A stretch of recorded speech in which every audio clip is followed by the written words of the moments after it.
Darius Langston hadn't slept properly in 3 days. Not the kind of sleep where your mind actually rests. Just short naps on a stiff office couch interrupted by phone buzzes and the low hum of servers in the next room. His eyes felt gritty, his shoulders tight like they'd forgotten how to relax. But he didn't complain. He never did. At 42, he'd built his company from a garage startup into a respected name in clean energy. Not by waiting for permission, but by showing up, staying sharp and doing the work even when no one was watching. That morning in San Francisco had been the kind of win most executives only dream of.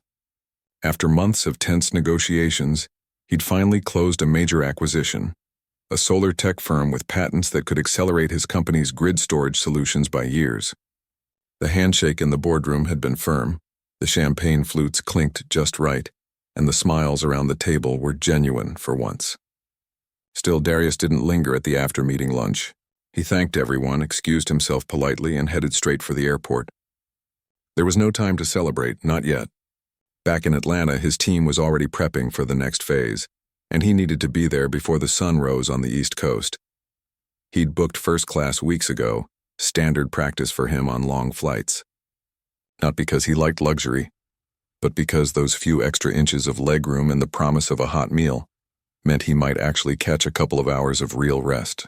His assistant had handled everything: seat assignment, meal preference, herb-crusted beef with roasted vegetables, his go-to, even the car waiting at arrivals.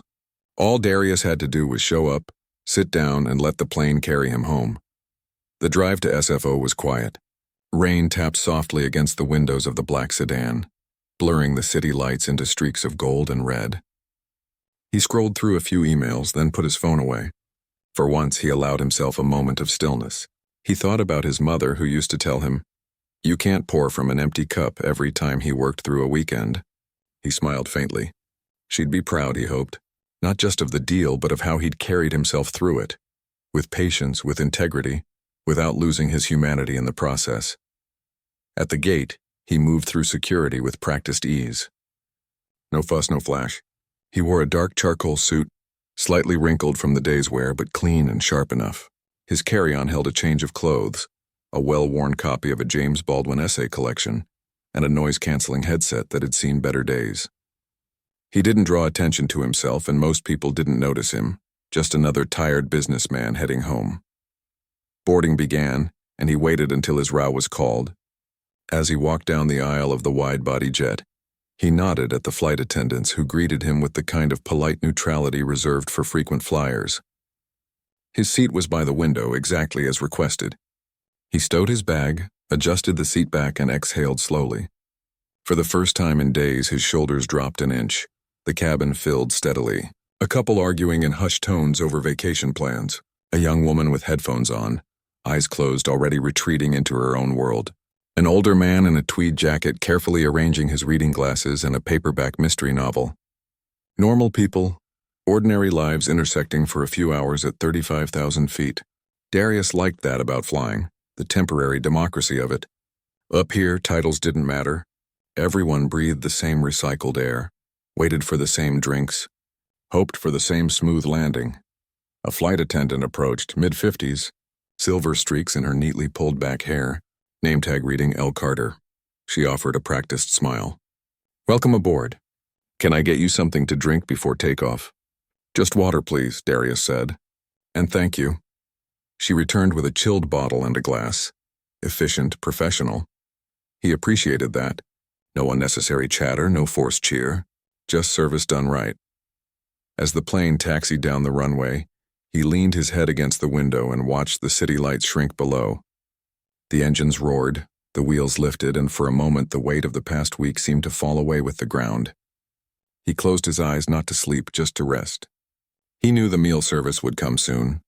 He'd eat, maybe read a few pages, then try to sleep for a couple of hours before descent.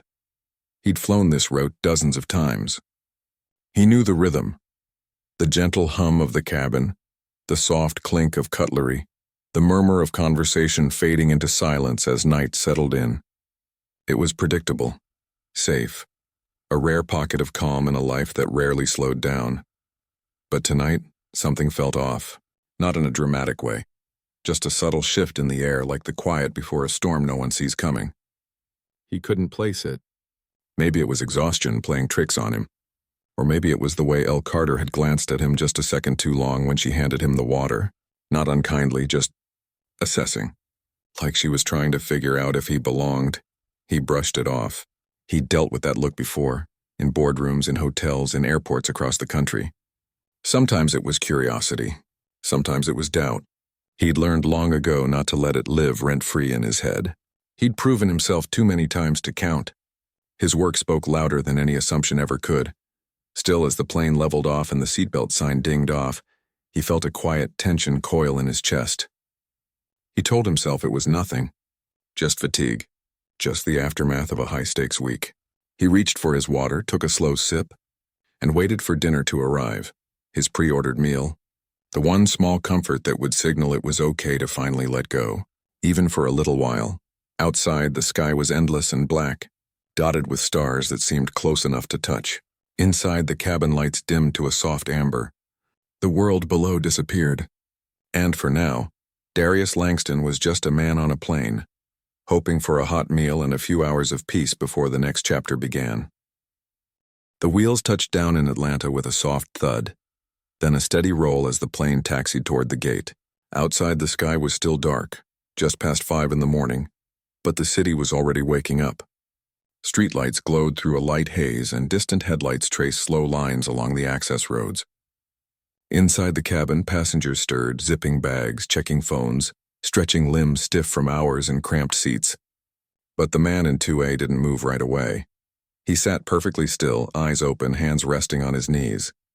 His expression gave nothing away, but inside his mind was already working, sorting facts, replaying moments, weighing what had happened against what should have. He wasn't angry in the loud, explosive way people expected. His anger was quieter, deeper, the kind that settled into your bones and demanded action, not noise. He'd spent the entire flight wide awake, not because he couldn't sleep, but because he refused to let the moment pass without understanding it fully. When the seatbelt sign finally clicked off, he stood slowly, gathered his things, and waited for the aisle to clear. Most passengers rushed off, eager to reclaim their time, their plans, their lives on solid ground. He let them go. He wasn't in a hurry. In fact, he walked deliberately toward the front of the cabin where the lead flight attendant stood by the exit, offering polite goodbyes with that practiced airline smile. She saw him coming. Her expression didn't change, but something in her posture shifted, just slightly. A tightening around the eyes. A pause before she spoke. "Have a great day, sir," she said, voice smooth as ever. He stopped a few feet away. "I'd like your name and employee ID, please." The request was calm, direct, not aggressive, but it landed like a stone in still water. She blinked once. "Is there a problem, sir?"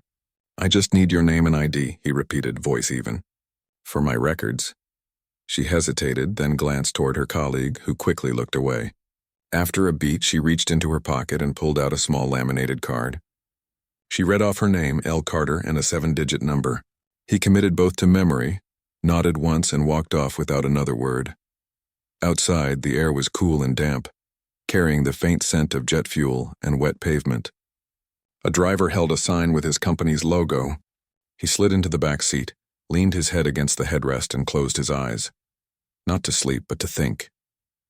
Back at his downtown office an hour later, the building was nearly empty. Just a few security guards and the overnight IT crew. He bypassed the elevator and took the stairs to the 3rd floor, needing the movement to clear his head.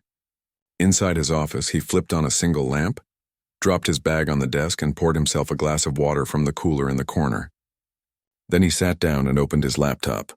First, he pulled up his travel itinerary. There it was, confirmed weeks in advance. First-class seat, herb-crusted beef entree, special meal request logged through his assistant. No ambiguity, no room for error. Next, he reviewed the airline's published service standards for premium cabin passengers. Clear language about meal guarantees, substitution protocols, and customer equity. Everything pointed to a straightforward breach, but he didn't stop there. He plugged in the small lapel camera he always wore during travel, a habit born from years of navigating spaces where his presence was sometimes questioned. The footage was grainy but clear enough. He watched as the flight attendant told him the beef was gone. Then, minutes later, as she served the same dish to two other passengers farther down the aisle. He noted the timestamps, the sequence, the lack of explanation. Then he sent a brief, neutral email to the two passengers he'd exchanged glances with during the incident. Polite, professional, just asking if they'd be willing to confirm what they saw. Both replied within the hour. Yes, they remembered. Yes, it happened exactly as he described. He didn't post anything online, didn't call a reporter, didn't rant to friends over drinks. That wasn't his way. For him, accountability wasn't about spectacle. It was about structure, about making sure systems worked fairly for everyone, not just those who looked a certain way or spoke a certain tone. By mid-morning, his executive assistant arrived, coffee in hand, ready for the usual Monday chaos. She found him already deep in a spreadsheet, cross-referencing flight crew assignments, catering logs, and contract clauses. She didn't ask what was wrong. She just set the coffee down and said, "You need anything else?" "Pull the airline contract," he said. "The full corporate travel agreement. And get me the contact for their head of client relations." She nodded and disappeared. 10 minutes later, she returned with a printed copy and a name. Elena Ruiz, Senior VP of Strategic Accounts. He picked up the phone. The call was scheduled for that afternoon. He spent the hours before preparing, not with anger, but with precision. He laid out every detail, the booking confirmation, the service failure, the witness accounts, the video. He didn't embellish. He didn't dramatize. He simply presented the facts as they were, like pieces of evidence on a table. When the video call connected, Elena Ruiz appeared on screen, sharp-eyed, composed, wearing a navy blazer and a calm expression. She opened with pleasantries, but he cut gently to the point. "I'm not here to complain," he said. "I'm here to understand how a confirmed meal guarantee failed, and why two passengers received a dish I was told was unavailable after I'd pre-ordered it weeks in advance." She listened, nodded, offered the usual corporate script. "We deeply regret any inconvenience. Our team strives for excellence. Mistakes can happen during high-volume service." He let her finish. Then he said this wasn't a mistake. It was a pattern, and it reflects a deeper issue with how service is delivered or withheld based on assumptions. Her expression flickered. Not defensiveness exactly, more like surprise that he'd named it so plainly. "I'm giving your team 48 hours, he continued, "to conduct an internal review, acknowledge the failure, and propose a meaningful corrective action. Not a voucher, not a generic apology. Real accountability." She paused. "And if we don't?" He looked her straight in the eye, not with threat, but with quiet certainty. "Then I'll have no choice but to terminate our corporate travel contract, effective immediately, and I'll share my findings with our partners who also fly with you." The line went quiet for a moment. Then she said, "Understood." He ended the call, leaned back in his chair, and stared out the window at the Atlanta skyline. He didn't feel triumphant. He felt tired, but also clear. Because this wasn't really about a meal. It was about respect, about being seen as who he actually was, not who someone assumed he might be based on a glance. And if the system wouldn't correct itself quietly, then he'd use the leverage he'd earned to make it listen. Later that evening, alone in his apartment, he heated up leftovers and sat on the balcony. The city hummed below, cars, distant sirens, the occasional laugh from a neighboring balcony. He thought about all the times he'd been asked to prove himself in rooms where others walked in already believed. This wasn't the first time, wouldn't be the last, but maybe, just maybe, this moment could be a turning point, not just for him, but for others who'd been handed the vegetarian plate when they'd ordered the beef. He didn't know what the airline would do in the next 48 hours, but he knew what he would do, stand by his word. Not out of ego, but because fairness wasn't a luxury, it was the baseline. And if you had the power to demand it, you had the responsibility to use it. The night air cooled. He finished his food, rinsed the plate, and went inside. Tomorrow would bring answers, and whatever came next, he'd meet it the same way he always had. With quiet resolve, clear eyes, and no apologies for expecting to be treated like everyone else. 48 hours came and went. The airline's response arrived not with a phone call, but with an email. Polished, impersonal, and wrapped in corporate velvet. It thanked him for his valued partnership, expressed sincere regret for any perceived service gap, and offered a complimentary first-class voucher for two as a goodwill gesture. There was no mention of the meal discrepancy, no acknowledgement of the witness accounts, and certainly no indication that anyone had looked into what really happened on board that flight. He read it once. Then again, then he closed the laptop and sat very still. It wasn't anger that rose in him this time, it was disappointment. Not just in the airline, but in the predictability of it all. They'd chosen the easy path, placate, deflect, move on. As if a voucher could erase the quiet humiliation of being told you don't qualify for what you paid for, while watching others receive it without question. As if fairness could be bought back with a discount on a future flight. He stood up, walked to the window, and watched rain begin to fall over the city. Atlanta in spring often did this, sudden showers that came without warning, washing the streets clean before vanishing as quickly as they arrived. He liked that about the city. It didn't pretend to be perfect. It just kept moving forward, even when things got messy. But he wasn't here to admire the weather. He was here to act. Within the hour, he drafted a termination notice for the corporate travel contract. Not a dramatic letter filled with accusations, just a clean legal document citing breach of service standards and failure to uphold agreed-upon terms. He copied his legal team, his CFO, and the head of operations. Then he hit send. The ripple was immediate. His company moved over 200 employees across the country every month. Flights, hotels, rental cars, all booked through that single airline partnership. Canceling it meant scrambling for new vendors, renegotiating rates, retraining staff. It was a logistical headache. But it was also a statement. And sometimes, statements needed to cost something to be heard. But he didn't stop there. What most people didn't know, and what the airline certainly didn't expect, was that his firm, through a private equity arm he helped manage, held a minority stake in a regional catering company that supplied meals to several major carriers, including the one he'd just cut ties with.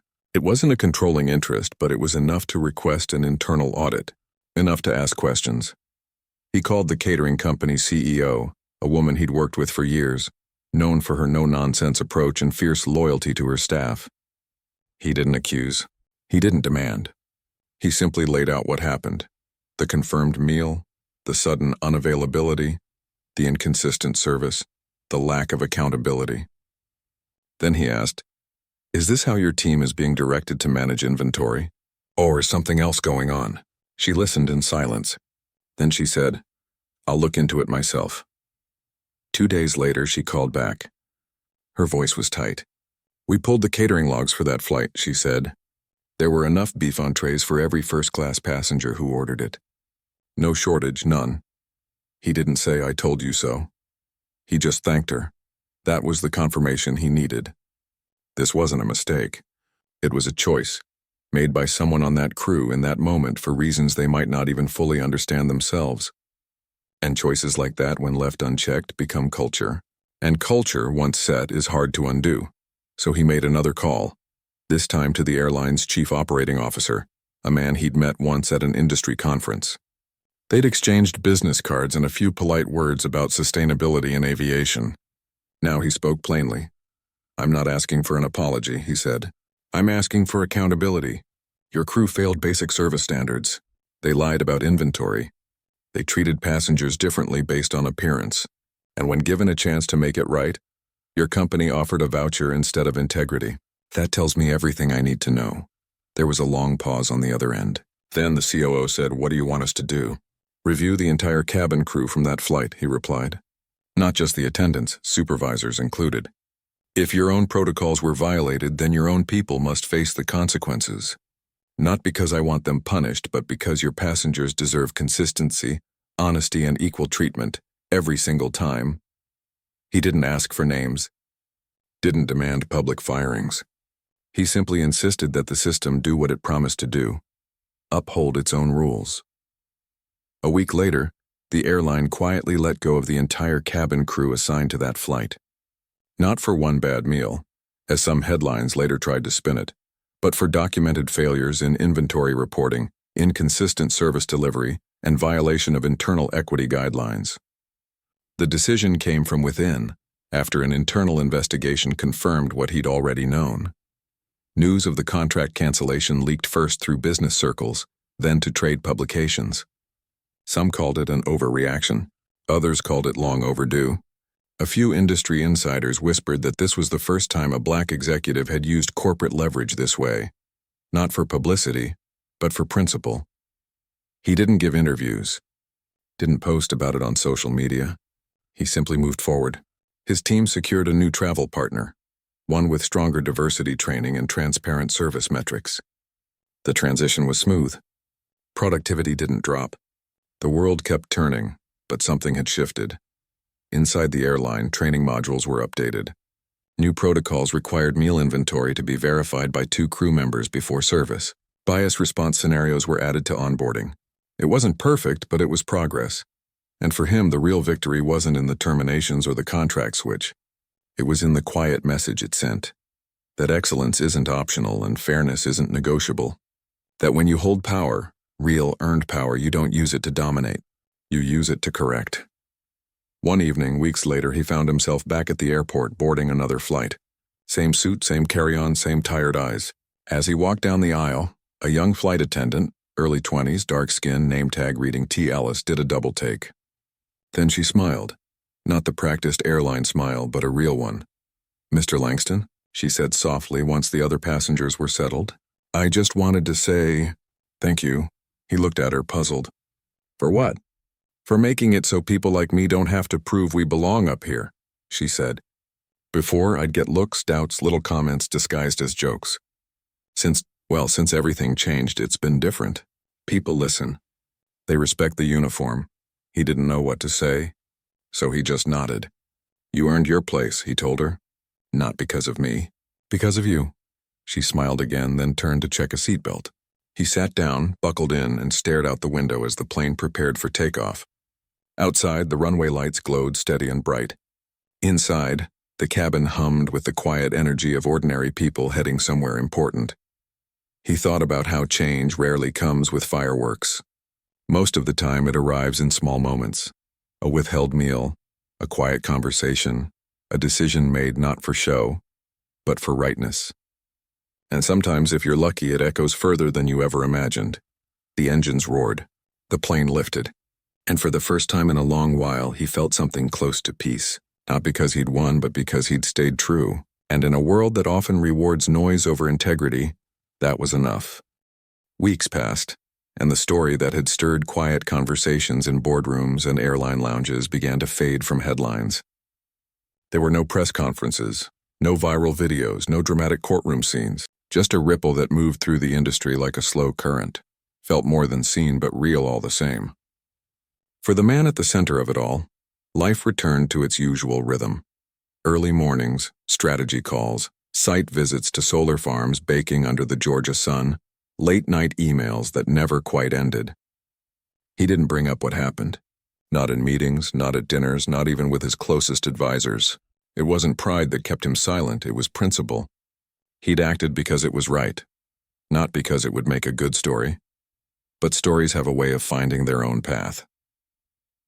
One afternoon, while reviewing grant applications for a clean energy nonprofit he quietly funded, he came across a proposal from a small aviation training program at a historically black college.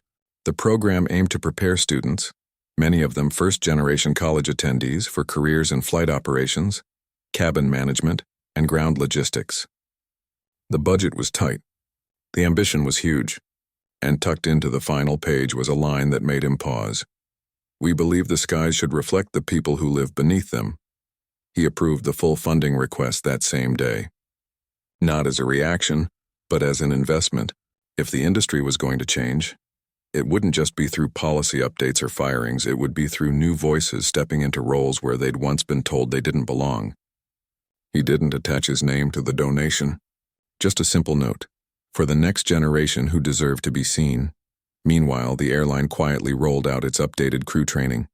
New modules focused not just on service speed or safety checks, but on unconscious bias, equitable resource distribution, and de-escalation through dignity, not authority.